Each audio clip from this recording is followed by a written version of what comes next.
Hey folks, it's Ben. We're here with my newly acquired 1993 Chevy Lumina APV. Acquired this down in Alberta towards the city, town, village of Acme. So we're a little bit north of Calgary there. Sweetheart of a deal on it. The motor has a bad knock, I'm told, but we'll investigate that as we kind of go down the road here. But let's go ahead and bring in the inside here, or the outside of it, and see what we've got. So we've got a fairly damaged bumper on the front. You can see the grill's been broken. I can understand why. The cable that pops the hood is broken, so in order to pop it, you really have to get in there. And I had to use a little tent spike and a hammer to pop open to get the pin to release so that I could look at that. But we'll go in the power barn later. The windshield wiper assembly I actually already have. It came with my Pontiac Trans Sport, so that's handy there. We've got some sun damage to the lenses there. This is an LS, as dictated by the little LS sticker here and the trim that we'll talk about. And it also comes with aluminum wheels. So we've got these cool 15-inch wheels. And we're also running on 205/70/15s, which is the stock size. Thing about this van I love right out of the gate is its color. This is a neon blue. In Grand Prix land, it would be neon blue metallic. So very enjoyable color. 93 Luminas did not have any side badging, so we've got that going for us. White walls in the back, not a fan. We do have a fuel release, which I don't think works either. I've tried to pop it a couple times and it's just not saying anything right now. Comes with the roof rack. This is actually a fairly well-equipped van. So we have both racks and the roof rack up here. Taillights are in fairly good condition and the tailgate is almost new. Just kidding, but it's not to this van. It's actually to a lower base van because of the red trim. We go from chrome to red, if you notice that. I do not have a key for this and it is locked. I'm like, oh goody, the back locks, but my key doesn't unlock it, so I'm kind of hosed on that. Well, that's better.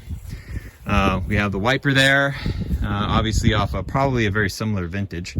Actually, it's not, because there's no APV denotion here. Usually it would say Chevy Lumina APV, so this might actually be off. Well, it can't be because there's no tail lamp, so it's just missing stuff. It does have a trailer hitch, not factory, and there's no code for it. Another nice tail light in good condition. The slider door likes to click. This is what it would look like with a 3-spoke on it, and that's what it would look like with a 5-spoke. These tires were flat, so I just swapped them out with W body wheels. Continuing our tour, the panels are in great shape, especially on this side. Like, nothing wrong with the paint here. And I might be able to 2K clear coat that hood back to pretty. That paint isn't, it's getting there, but it's not quite dead yet. So we might be able to save that if we need to, if we want to. Windshield does have some cracking in it, there, and over there, but technically nothing in the driver's view. He obviously had a wheel sitting up here for a while because it's fairly dirty, and the paint on top is got other wheel marks on it too, so it's also fairly choppy. Opening up the door, let's just bathe in the options that's going on here. Because we have power door locks, and we have power windows, and we have power mirrors. What's going on there? I'm letting the RPO code slide upon the bottom because I've already got those decoded. It's been a couple days since I've had it and I haven't been able to get the hood open. Some more work down here. Here's our hood release cable that it's what's frozen, really. That's the issue. Let's have a seat. Go through some fun stuff here. We do have the deluxe steering wheel, tilt wheel, and we have the super stock, I like to call it. So we've got delay wipers, cruise control, that fun stuff there. It's a Canadian car, so it's got daytime running lights.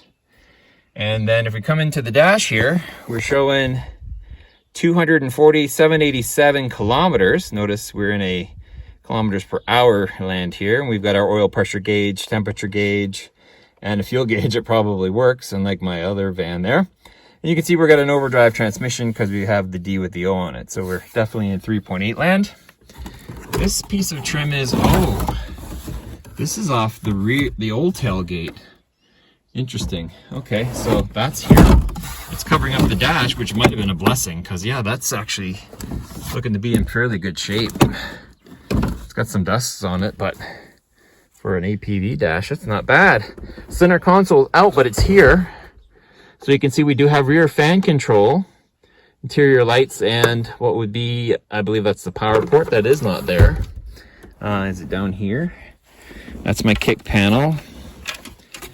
We have a AM/FM stereo cassette with clock. And then we have our air conditioning controls. Ooh, those are a little sticky. So that would need to be refurbished if we were gonna do anything with it. Pedals are really clean. Like, you know, it's 100 and, what's that work out to be? 130, 140,000 actual miles, so it's not too bad. Full access to the air conditioning system. So before I put anything back, actually for a while I'm not gonna put anything back. I can figure out what's wrong with mine because I lose vent selection when I lose vacuum on the engine if I'm going uphill. Standard are these lights. We learned that from the Transport. All vans have those, but they don't all have reading lamps and a place for your sunglasses. So that's cool. Battery is long dead in this, and we have our rear wiper with push in. That switch might end up in my car. The door sill, for some reason, lower kick plate. We've got the bin that's here. What's this guy? And styrofoam that goes under the steering wheel. So yeah, oh, that module's unplugged. Of course it is. And it's got the fancy trim seats, and let me show you about that. If you notice, oh, that's what I'm leaning against, the bottom kick panel. This fabric here, which is grooved, that is what makes the LS the LS, essentially, is the fabric. You couldn't get this on a base van. You had to buy the LS version to get these seats, and you got a different hubcap if you got hubcaps. Here's my fuel popper, which, oh yeah, doesn't right now. But here's the deal that's awesome. It also has power seats, and the controls are on this side. I don't know if I can see them or not. There we go. Up, down, and this is really loose. Up, down, back, forth, left, right. So it's pretty awesome. Got power seats, and then the recline knob back here. We'll see that when we get behind. So really, really cool. Let's see, we got the two-tone, we got the cool paint. This door is not latched because the only door that opens from the outside is the slider right now. All the others are nope. So we've, once again, we're good with this side with the power stuff. Pre-installation of something. In my glove box, I have fuses and the RPO codes and the VIN. They're kind of hard to read over here. Oops, careful. So I've had to fill in the blank a little bit with options it would normally have. No owner's manual. Another cool seat, but it is not powered. Passenger has to live in shame. But cool armrest, cool seat texture once again. Back to business.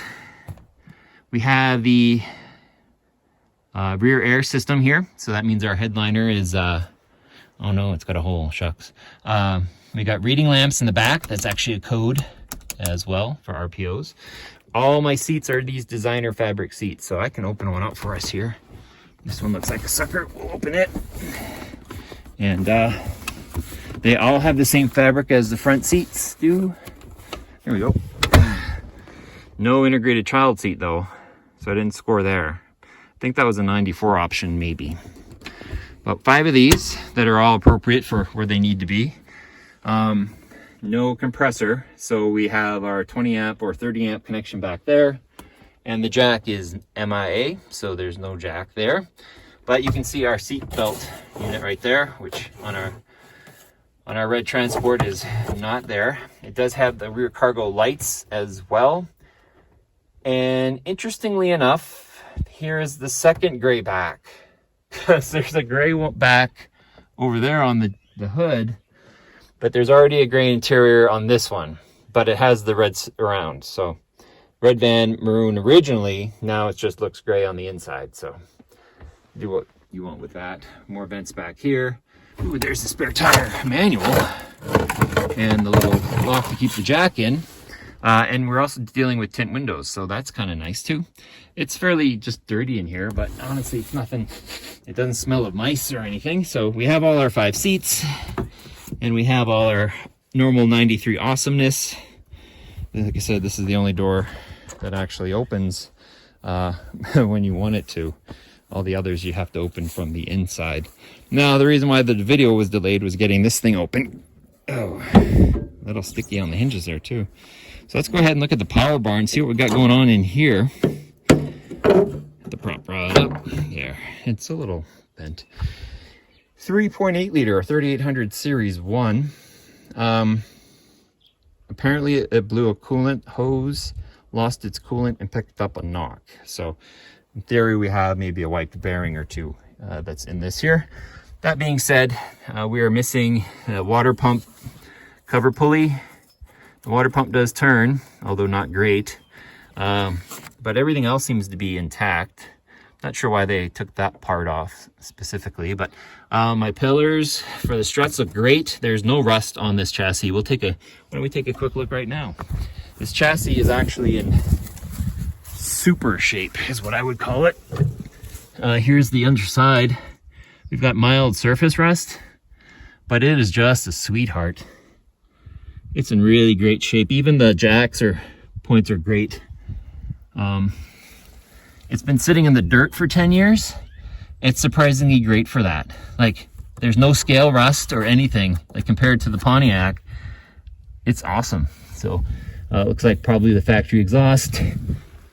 It looks like it ends there. There's no pipe that goes on. So, okay, and that's neat. It does have its cat still, but in great shape. So, if anything, the chassis is worth its weight in gold. So, but the power plant may or may not. They took the EGR out too, for some reason. So that's going to create a vacuum leak, which means starting is not going to be great once we do try to do it. We do have ABS. No RPO code for that on this one.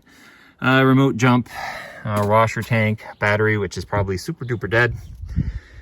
So there you have it. And the AC, yeah, just one pipe going in there. So no, there's two. There's the second one. So that means there is actually rear AC on this van as well. So there's front and rear AC.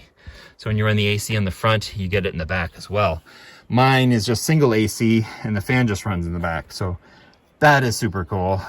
That's a neat little feature there. I had to break this panel to work on this to get that to go. So there you have it. There's a 1993 Chevy Lumina APV in a gorgeous color. The rear wheels are seized, so I got to work on the brake drums there, and they've really wrecked the backing plate on the other side, so some work would have to get done on that. They weren't as nice as I was to the Bonneville over here, and slowly worked it out there. If you have any questions on this van, go ahead and ask. I'm so booked up on car projects at the moment that it's going to probably sit here for a while. It definitely needs an oil change. I pulled the stick on it, and it is thick. Like, it is... it's fairly nasty stuff, so we'll definitely need to swap that. Pulled the cap, there's no liquid in it. Haven't even pulled the transmission stick, don't really need to. So it's an awesome parts van, but I think we can maybe do something with this. We got a 3.8 in this guy here that would bolt up to this 4T60E. I don't even know if I could swap the intake and stuff, so you know, there's stuff we can do. If you have any questions, leave them comments, leave those as well. Subscribe to my channel, Turbo 231, for more exciting van videos. This is van number 3. So we got this one, we got the 92 over there, and the 93 over there, and the 92 Transport over there. And thanks for watching. Appreciate your input into these vans. They're fairly rare, but it seems like right now we're in the sweet spot of price where you can get a nice van for good money. I paid $150 for this one, but it's a non-runner. But it was a parts van, so a couple parts might be missing off it, but it's really clean. So happy to have it on the fleet. Don't close that door because it'll never open from this side again. And we'll see you next time.